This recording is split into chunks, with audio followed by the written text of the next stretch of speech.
Mana do'stlar, spidometrda ishlamaydigan qildim. Bitta ham radarga tushmayman endi.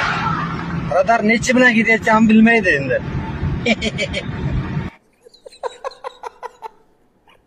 Okani kulishlariga o'ldim lekin bor.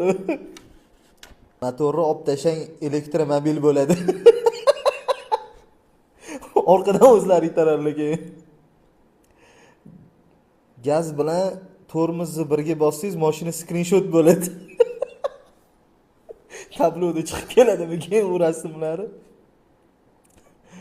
Rulni olib tashlang, avtopilot bo'ladi. Orqaga bemalol yotib olib ketsalar bo'ladi keyin. Gayini oldiga borganda ko'zingizni yumib oling, gayi ko'rmaydi sizni. Aka, rulni ham burilmaydigan qiling. Qatga ketayotganingizni bilmaydi hech kim.